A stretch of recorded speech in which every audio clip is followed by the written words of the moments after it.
Hollywings Indonesia kini harus merelakan 12 gerainya yang berlokasi di Jakarta ditutup oleh Gubernur DKI Jakarta Anies Baswedan. Meski tidak disampaikan sebagai biang kerok utama, penutupan tersebut menjadi buntut dari kasus promosi miras gratis yang memicu amarah publik. Adapun 12 gerai tersebut kini harus tutup karena izinnya dicabut oleh Anies lantaran tidak memenuhi kelengkapan izin dan pelanggaran dalam operasional. Terjadinya pelanggaran atas kegiatan operasional yang tidak sesuai dengan dokumen perizinan yang dimiliki, kata Sekretaris Satpol PP Provinsi DKI Jakarta Santoso, di Tanjung Duren. Meski kini harus merelakan belasan gerai yang menemani Malam Hari Pemuda Jakarta, ternyata Hollywings memiliki sejarah yang panjang dalam dunia hiburan malam Indonesia. Hollywings adalah bisnis yang bergerak di bidang food and beverage, F&B, yang tersebar di Jakarta, Medan, Surabaya, Bandung, hingga Semarang. Hollywings memiliki banyak sekali cabang di kota-kota besar, bahkan sejumlah artis disebut-sebut berinvestasi di Hollywings. Kalian akan menemukan fakta menarik tentang sejarah Hollywings yang kini bisa sangat terkenal dan menjadi tempat nongkrong viral. Percaya atau tidak, Hollywings bermula dari sebuah kedai nasi goreng yang tak kunjung ramai. Hal ini diungkapkan oleh Ivan Tanjaya, selaku co-founder Hollywings. Ide untuk memodifikasi bisnis kedai nasi gorengnya ini muncul berkat terinspirasi bar di Beijing yang pernah didatanginya. Gua asli Toli-Toli, Sulawesi Tengah, tapi nebeng lahir di Surabaya, balik Toli-Toli sampai SD, SMP dan SMA di Surabaya, abis itu kuliah di China, abis kuliah balik ke Jakarta, tutur Ivan. Saat berkuliah di China, Ivan kerap mengunjungi bar yang menyajikan live music yang membuat pelanggan berdatangan, dan betah berlama-lama. Kemudian dihadirkanlah konsep live musik seperti itu dicobanya ke kedai miliknya di Indonesia. Kedai nasi goreng yang awalnya terus mengalami kerugian kini langsung laris. Setelah ada live musik, seperti menjadi pemantik, berbagai tempat makan dan nongkrong lain juga ikut untuk menerapkan konsep serupa. Hingga Ivan kemudian memutuskan memberi nama bisnisnya dengan nama Hollywings. Hollywings tercipta karena gue banget, gue seneng nyanyi, makan, dan minum, kata Ivan Tanjaya. Hollywings pertama berdiri di Kelapa Gading, lokasi kedai nasi goreng yang dimiliki Ivan Tanjaya. Menurutnya, Hollywings didirikan pada tahun 2015 saat usia Ivan masih 27 tahun. Hanya butuh waktu 2 bulan hingga Hollywings dikunjungi banyak orang, dan sisanya adalah sejarah yang kita semua pahami. Sementara itu, owner Hollywings saat ini adalah Jackson Tsai.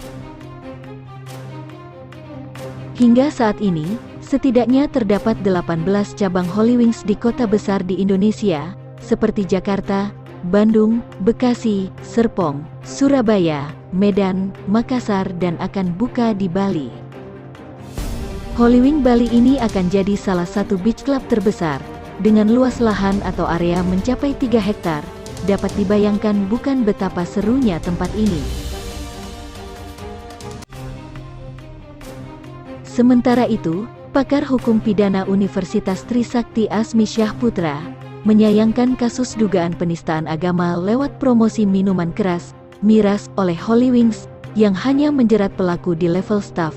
Ia mendorong kepolisian menyeret pelaku di level manajemen, yang berperan sebagai pelaku utama.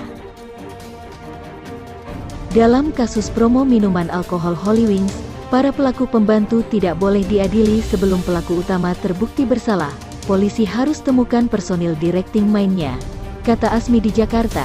Asmi meminta kepolisian meluaskan penyidikan guna menemukan directing mind personil, yaitu pengendali pada perusahaan Hollywings. Menurutnya, harus ditelusuri siapakah yang memerintahkan dan menyuruh maupun menyetujui promo minuman beralkohol itu. Untuk adanya keadilan hukum, kita perlu mendorong kepolisian untuk terus mengungkap dan menemukan siapakah pimpinan di level manajemen yang mengendalikan, termasuk menggerakkan penyetujuan promo minuman alkohol untuk yang bernama Muhammad dan Maria, ujar Asmi. Asmi juga menyarankan, kepolisian mendalami permufakatan jahat berupa promo miras ini, dilakukan oleh beberapa orang di level manajemen yang secara serentak menyepakati promo itu. Ia meyakini harus dilihat peran dari personal pengendali pada level manajemen, yang semestinya dapat mencegah atau membiarkan promo tersebut. Pelaku yang berdasarkan hubungan kerja ini adalah kesalahan bagi manajemen, jika kegiatan bisnisnya membahayakan karyawan hingga jadi tersangka termasuk bila kesalahan semata dibebankan pada level anak buah, ujar Azmi. Pegawai hanya melakukan perintah atasannya, semestinya tindakan pegawainya merupakan representatif perbuatan pemimpinnya, karena tindakan anak buahnya tersebut sudah diketahui oleh personal pengendali, pada level atas manajemen, lanjut Azmi. Sehingga, menurut Azmi sepanjang ada bukti dan relevansi, bahwa personel pengendali yang bersangkutan, bertindak sebagai pemimpin atau pemberi perintah, dan memiliki mens rea maka dapat dibebani pertanggungjawaban pidana. Jelas, secara faktual perbuatannya yang bila dihubungkan dengan rumusan delik, peran kontribusinya sebagai pemberi perintah, termasuk dengan adanya hubungan kerja terhadap 6 pegawai dimaksud.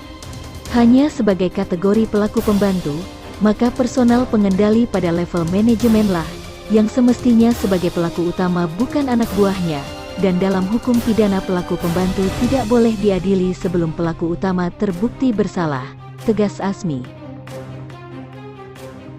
Sebelumnya, Polres Metro Jakarta Selatan bakal memeriksa manajemen Holywings terkait dugaan penistaan agama, melalui promosi miras secara gratis kepada pemilik nama Muhammad dan Maria.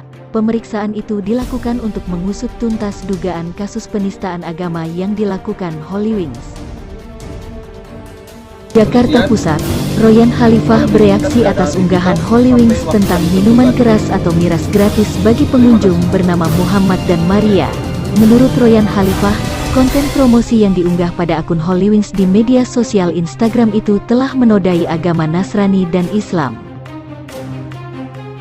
Di sini ada 2 nama agung yaitu Muhammad dan Maria selaku yang diagungkan oleh 2 agama, yaitu Muslim, Islam, dan Nasrani, tutur Royan di Polda Metro Jaya. Berdasarkan konten promosi Holywings itu, pengunjung yang bernama Muhammad dan Maria akan mendapatkan perlakuan khusus. Dia mengumpulkan yang nama Muhammad dan Maria untuk dibagikan minuman beralkohol gratis, ucapnya. Menurut Royan, konten promosi itu telah merendahkan martabat nama yang diagungkan oleh penganut kedua agama tersebut. Itu meremehkan nama Muhammad dengan orang yang suka mabuk atau orang yang suka minum-minum alkohol. Ini sangat mencoreng kami semua selaku umat beragama, tuturnya. Oleh karena itu, KNPI, Satuan Siswa Pelajar dan Mahasiswa Pemuda Pancasila, Sapma PP, dan Gerakan Pemuda Kabah, GPK, membuat laporan polisi di Polda Metro Jaya.